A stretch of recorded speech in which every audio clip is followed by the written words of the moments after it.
Good afternoon. I'm Dennis Galucki. Welcome to the 586th Imagine Greater Buffalo program and our 207th YouTube production, hosted by our wonderful, cultural, rich downtown Buffalo and Erie County Public Library. Thanks for joining us today. This program is created by the Center for the Study of Art, Architecture, History, and Nature, and ImagineLifelongLearning.com. Now, before we get started, just a little housekeeping. Everyone watching will be muted and your video turned off. If you have a question or a comment, please type it into the chat box and we'll go through them at the end of the presentation as time allows. We are recording this program so you can watch it again later on the Central Library's Facebook page and YouTube channel. And please, we hope you share the link with others. Now, on to our featured speaker. Joining us today is Sarah Herbst, Senior Sustainable Sourcing Manager for Rich Products. And Sarah is also a board member and treasurer of the Western New York Sustainable Business Roundtable. So, welcome, Sarah. Can you tell us a little bit about yourself and the Western New York Sustainable Business Roundtable and how unique it is? Yes, thank you, Dennis. Honored to be here with everybody today. Very excited to share a little bit about myself and the work that I do on the Western New York Sustainable Business Roundtable. As Dennis alluded to, the Western New York Sustainable Business Roundtable is a pretty unique organization, and that we're comprised of member organizations here in Western New York that have a passion and a desire to really drive resiliency within our region. And so the Western New York Sustainable Business Roundtable has been founded by the Erie County Department of Environmental Planning and the University of Buffalo, and has been around for about 10 years. And I'd say the member organizations really drive what themes and topics we address over the year. We set those themes every year at our annual summit, and really just focus on what's important to the members. So it's a great organization. If you're interested in coming to one of our events, tours, and small group sessions to learn more about these topics. So welcome anybody, even if you're not a member, to attend some of our fun activities. November 19th, we're having our annual summit. So keep a lookout for that at the Richardson. Thanks, Dennis. And just to share a little bit about myself. So I've been at Riches now for going on about 5 years. I'm a trained systems ecologist. So fancy word of saying I love the environment and studying systems and how humans interact with our natural world around us and how do we bring that into the business world. And so today you'll hear about my work at Rich Products, embedded in the procurement department. So thank you.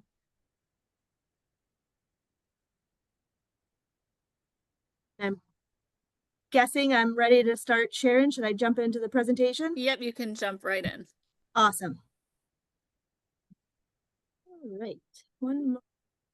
So, as Dennis alluded to, I work at Rich Products. And so today the topic we're going to talk about is responsible sourcing and how we source for a better future.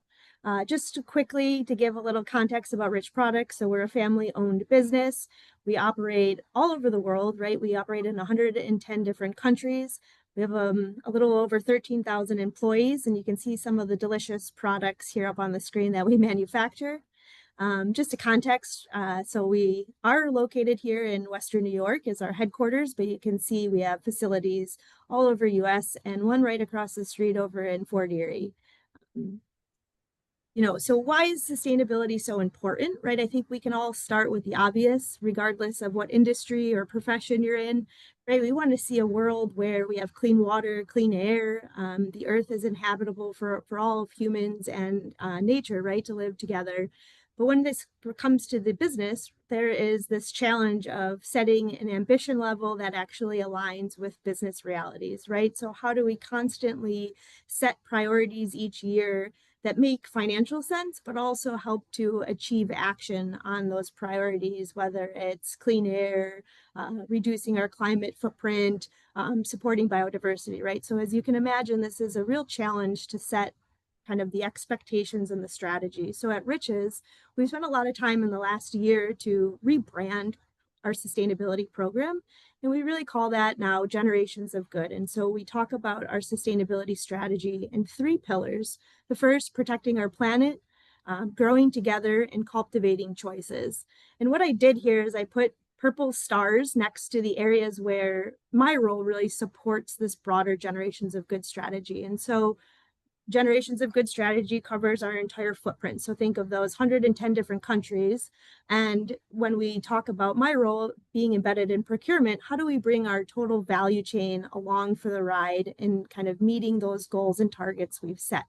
And so I think it's important that we talk about the whole value chain. For those that might not be familiar, when we talk about sustainable sourcing, we're talking about from all the way up from where materials, say wheat or cocoa, is being grown and harvested, to how it's being processed, how we bring it into our four walls, and then how do we sell it off to our retailers and consumers. So it's important to understand that social and environmental factors are taken into account on that whole value chain, and we all have a role to play in supporting this work. And so when we talk about what are the key kind of pillars behind the work here at Riches, and you can see up on the screen, it's really to continue to build growth and create value for our customers and consumers. But how do we also protect the people and the planet where we source from, ensuring that human rights are upheld, animal welfare is being implemented. But then last but not least is how do we ensure that our story is truthful and that there is actual data to kind of support the storytelling. And so it's really important that we engage with our suppliers to ensure that we have traceable data back to where maybe the wheat is being grown, but also data all the way to the finished good. And so you can imagine there's kind of this balance of aspiration and actually impact. And so why is this really important for us, and what kind of really drives this strategy setting is making sure that we're very clear on the targets that we set. How do we then meet the customer demand to make sure that we, continue to sell into our top customers and satisfy their objectives? But then also, how do we look to the future to say, where are these trends going? How do we work with our suppliers to maybe predict where there's new topics that might pop up? Maybe it's cage-free eggs or sustainable cocoa, right? So how do we look out to the future, but maintain kind of compliance today? So when we talk about these aspirations, it's pretty simple for me to share, right? It's these three big buckets that everything really falls into. So human rights, making sure that our suppliers and the people that we employ are being treated fairly. We're making sure that we're not kind of supporting deforestation. We understand where our products are coming from, and we can start to monitor deforestation and land use change, where those commodities are originating from. And then last but not least, how do we ensure that our animal welfare practices, whether it's on land or in the oceans, are being supported and maintained so that we have a future to continue to source from. And then last but not least, just to kind of high level some of the progress we've had to date. So we've worked really hard since 2016 to reduce our carbon footprint, whether that's working with suppliers to source different ingredients or just to implement best practices on the ground. We've also made some progress to put solar panels on some of our facilities in Latin America and Southeast Asia. Always looking to reuse our water. From a sourcing statistics, we have about 99% of our direct add palm oil and palm kernel oil that we use in our manufacturing is sourced sustainably. And then packaging, right? How do we educate our consumers utilizing the how to recycle label on our finished goods to help inform consumers what to do with their products at the end of the life cycle? So this is a very high level overview of the great work that we've been implementing at Riches, and I'd like to pause there and open it up for some questions and back and forth. Well, very good. Sarah, I'm wondering, you showed branch offices all over the country and beyond. How do you help employees appreciate the firm they're working with and what it's trying to do, both for them personally as employees, as well as the planet and their communities? How do you get that word out to people? Yeah, Dennis, that's a really great question. So we have what we call associate resource groups. And so there's different types of kind of communities within Riches, and we actually have a Living for Sustainability community group. And so we oftentimes maybe will pick a topic, like we just planted trees here in Western New York, or we might do trash cleanup, or it's a newsletter that goes out, right? And so we're constantly educating new employees, right, to let them know of the impacts we're having within our four walls and throughout our supply chain. We have the Community Foundation team, which is always actively involved in Western New York, trying to support, in alignment with our business strategies, right? It might be donations of food or donations to farmers that we might be working with that might have been hit with a hurricane or something, right? So I think there's a lot of really great examples of how Riches gives back to the community, but also gives back to the supply chain where we source from too. So there's the immediate communication, and then extended through our value chain, and how we can partner with our suppliers as a challenge might come up, or an opportunity to drive more sustainable practices. Good. Melissa, would you make sure that the mic is open for JD? I see is on, so that he can answer a question. JD, do you have any questions or points that you'd like to add? And my thanks, by the way, I want to publicly acknowledge your efforts in getting speakers for this 5th Tuesday sustainability look, see through the Western New York Roundtable. So thanks for helping us get Sarah today as a speaker. But I hope you're there, and I see you listed. Anything you want to add at this point? If JD doesn't jump in, I see there's a question in the chat from Mark regarding sustainable packaging. So if JD's unable to jump in, I'm happy to jump to Mark's question. Hey, Mark Wentzler is at Chautauqua Institution in charge of education, lifelong learning, and the role of the institution to Chautauqua County and beyond. So if you have a question from him, that's why don't you? Yes. So Mark, let me start by reading the question, just because on our recording, people won't be able to see the chat, so they won't know what the question was. Okay. So Mark says, Sarah, with respect to packaging, beyond recycling, what strategies do you have to reduce packaging and use non-plastic alternatives such as compostable?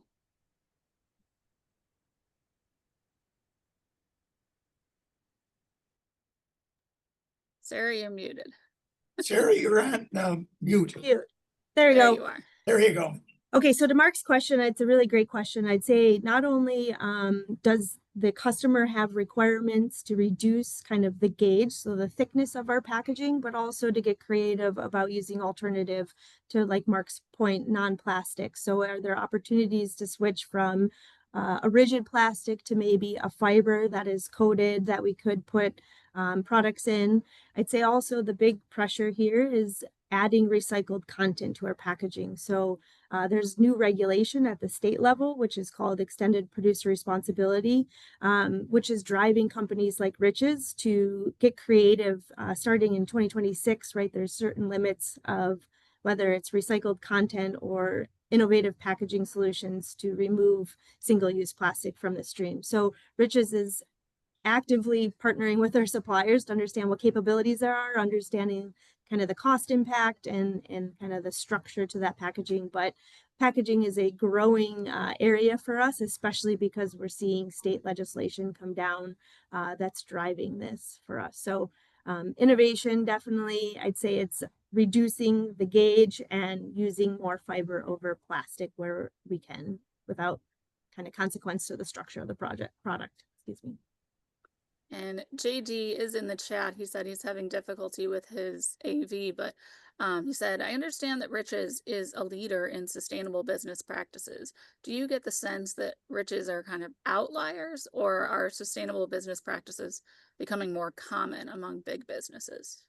Yeah, see, it's a great question. It kind of tees back to Mark's comment about packaging, right? I think there's the consumers getting more educated on wanting a good product, but wanting to understand the story behind the product. But also we're starting to see pressures from regulations, right? So California has a new law that will require, even if you're a privately held company, to report your carbon footprint, lack of going down into the weeds of that. But right, so there's pressures that are driving even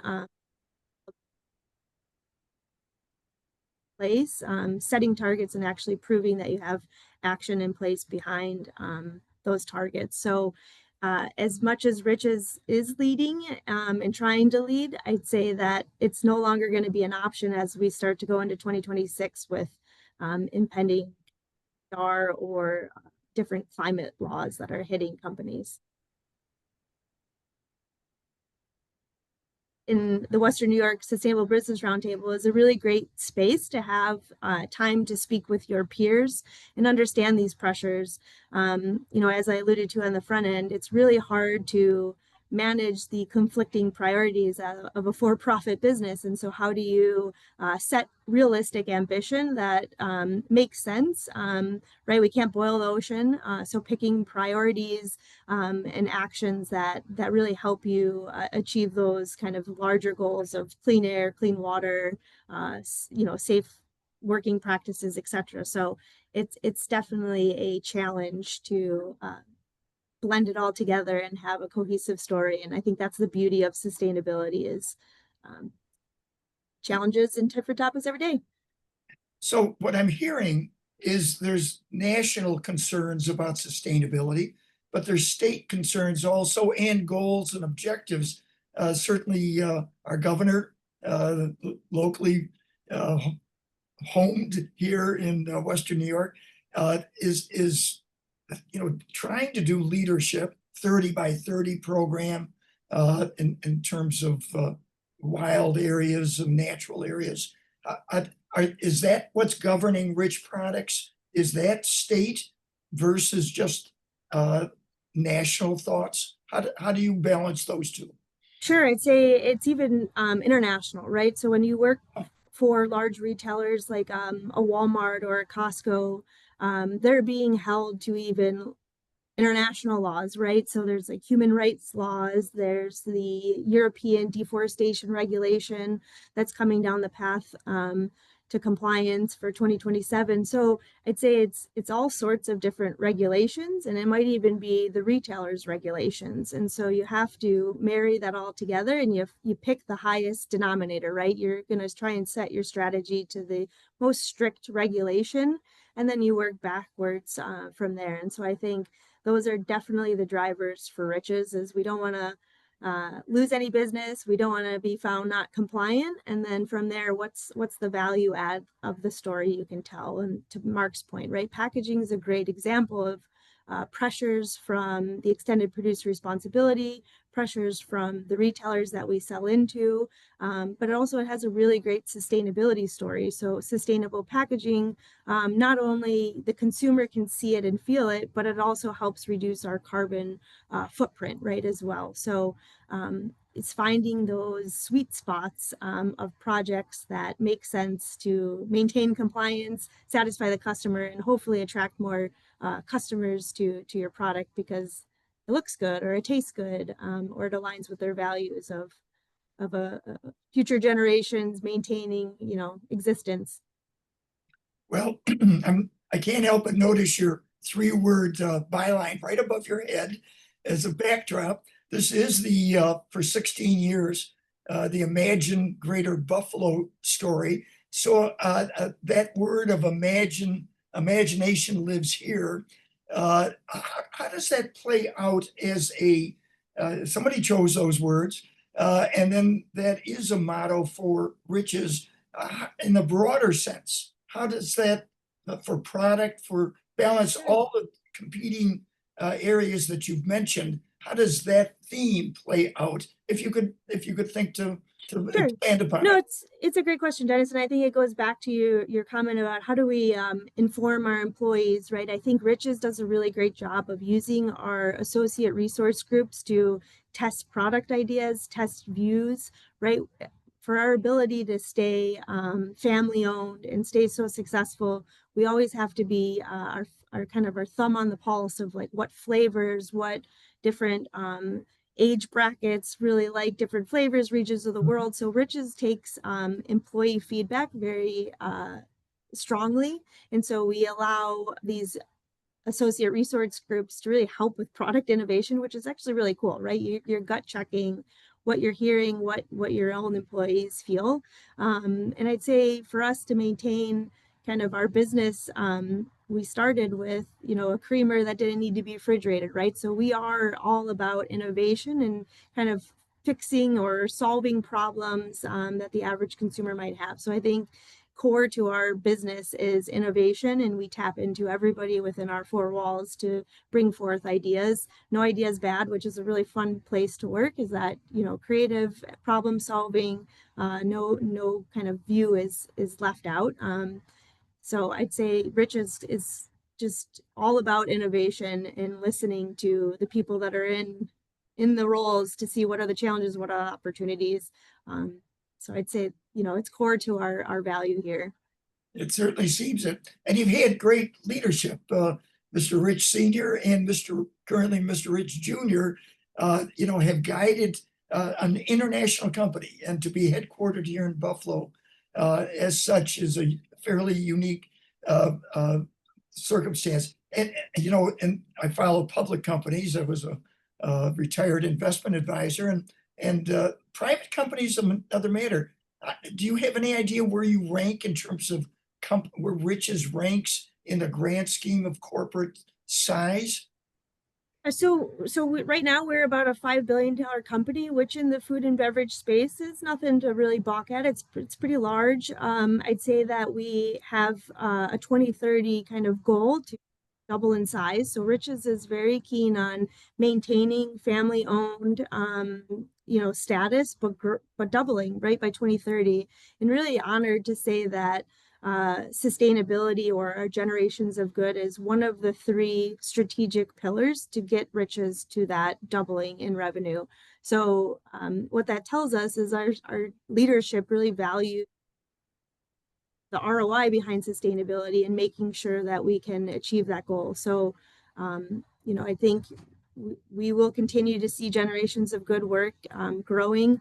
We're going to be focusing on more storytelling of how our aspirations are turning into impact. And we've got to compete with, the General Mills and the PepsiCos. So we've got a place at the table, and we're going to continue doubling down on our generations of good work to help achieve that goal and make sure we do it in a responsible and resilient way.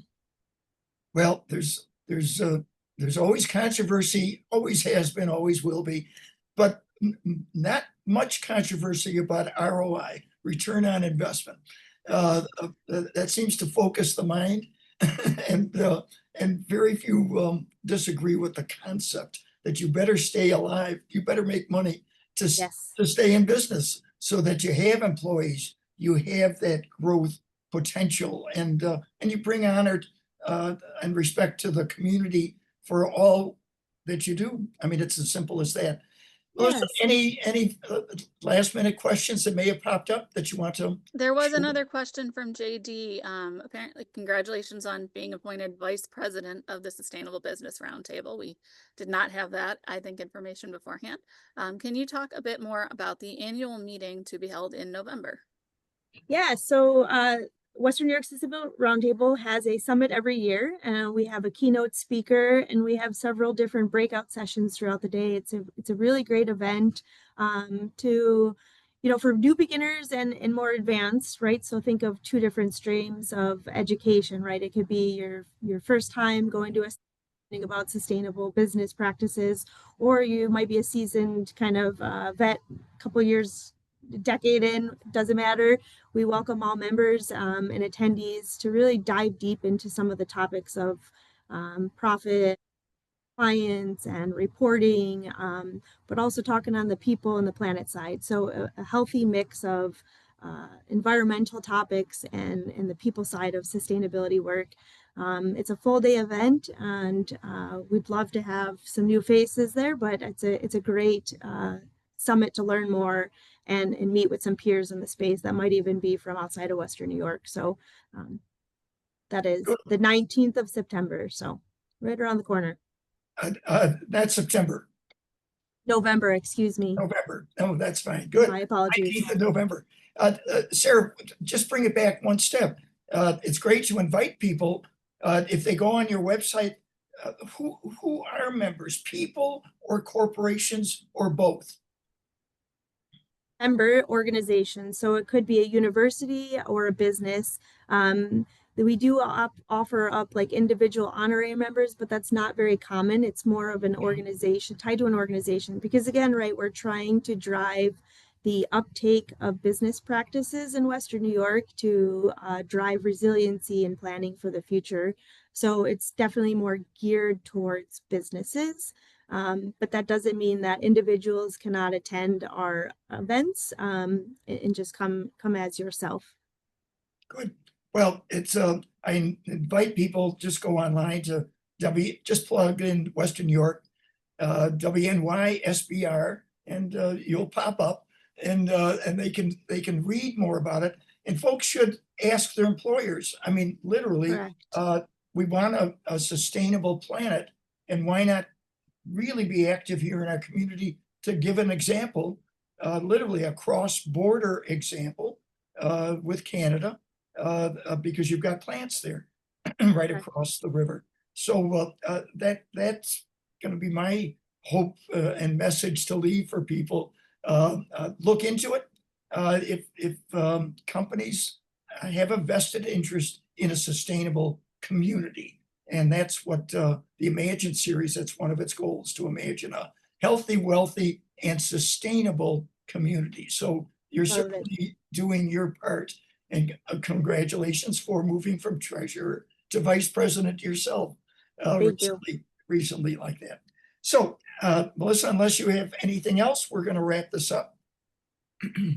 Nope, there's nothing else, Dennis. Okay, very good. Well, let's tell you what is on store.